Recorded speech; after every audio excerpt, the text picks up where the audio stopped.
సాగునీటి కోసం రైతులు రోడ్డెక్కారు. కాంగ్రెస్ ప్రభుత్వంలో చేతికొచ్చిన పంటలు ఎండుతున్నాయని ఆందోళన చేస్తున్నారు. పంటలు ఎండితే అప్పుల పాలై ఆత్మహత్యలు తప్పవని వాపోతున్నారు. ఎండిన పంటలకు నష్టపరిహారం చెల్లించి తమను ఆదుకోవాలని ప్రభుత్వాన్ని వేడుకుంటున్నారు.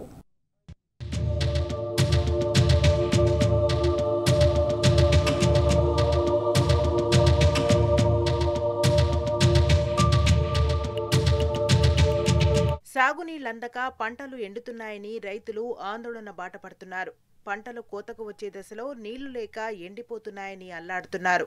సోమవారం సూర్యాపేట జిల్లా ఆత్మకూరు ఎస్ మండలం కోటినాయక్ తండా వద్ద సూర్యాపేట దంతాలపల్లి రహదారిపై ఎస్ఆర్ఎస్పీ కాల్వ వద్ద రైతులు పెద్ద ఎత్తున రాస్తారోకో చేశారు. ఇప్పటికే సగానికి పైగా పంటలు ఎండిపోయాయని, మిగతా పొలాలు కోత దశకు వచ్చినందున ఈ కొద్ది రోజులైనా పూర్తి స్థాయిలో నీళ్లివ్వాలని కోరారు. కలెక్టర్ వచ్చి తమ సమస్యను వెంటనే పరిష్కరించాలని నిర్ణయించారు.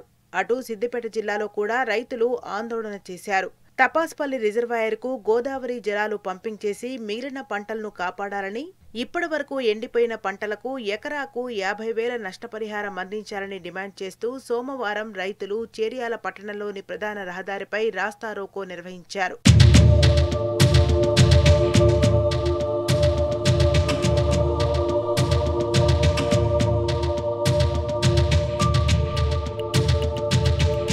అకాల వర్షాలు, వడగళ్లతో వేల ఎకరాలకు పైగా పంటలు దెబ్బతిన్నాయని, వెంటనే నష్టపోయిన రైతులకు పరిహారం చెల్లించాలని బీఆర్ఎస్ నేత ఆర్ఎస్ ప్రవీణ్ కుమార్ డిమాండ్ చేశారు. వర్షాల వల్ల పంట నష్టపోయిన రైతులకు ఎకరాకు 50,000 రూపాయల ఎక్స్గ్రేషియా ప్రకటించాలని ప్రభుత్వాన్ని కోరారు. ప్రభుత్వం వెంటనే సర్వే చేపట్టి అకాల వర్షాలకు ఇళ్లు, పంటలు కోల్పోయిన వారిని ఆదుకోవాలని ఆర్ఎస్ఎస్ ప్రవీణ్ కుమార్ సూచించారు.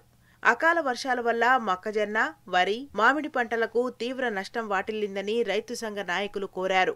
నష్టాన్ని ప్రాథమిక అంచనాగా 11,000 కోట్ల రూపాయలు మాత్రమే జరిగిందని ప్రభుత్వం ప్రకటించిందని, ఇది వాస్తవం కాదని మండిపడ్డారు. కేంద్రం 15వ ఫైనాన్స్ కమిషన్ ద్వారా ప్రకృతి వైపరీత్యాల కింద కేటాయించిన నిధులు కూడా రైతులకు ఇవ్వడం లేదని ఆగ్రహం వ్యక్తం చేశారు.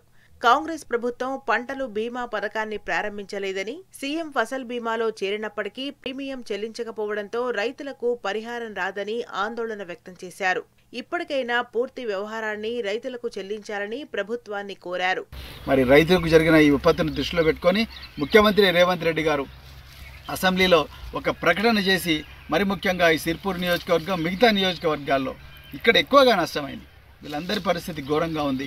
సో అందుకొరకు వీళ్ళకు నష్టపరిహారం ఇచ్చే విషయంలో ప్రభుత్వం ఒక ప్రకటన చేయాలని చెప్పేసి కూడా ఈ సందర్భంగా నేను డిమాండ్ చేస్తున్నాను. కష్టపడి సాగు చేసిన పంటలు ఎండుతుండటంతో బోర్లు వేసి అప్పుల పాలై రాజన్న సిరిసిల్ల జిల్లా చిప్పలపల్లిలో పరశురాములు అనే రైతు ఆత్మహత్యకు పాల్పడ్డాడు.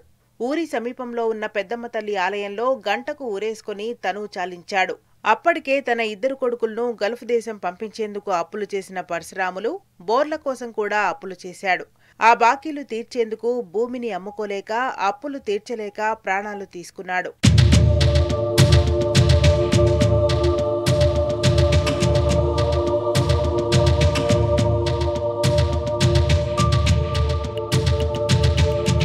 సాగునీళ్లందక పంటలు ఎండుతుంటే ప్రభుత్వం మొద్దు నిద్రపోతున్నదని రైతులు ఆగ్రహం వ్యక్తం చేస్తున్నారు. ఇప్పటికే పెట్టుబడి కింద లక్షలు పెట్టామని, చేతికొచ్చిన పంటలు ఎండితే ఎలా బతకాలని ఆందోళన వ్యక్తం చేస్తున్నారు.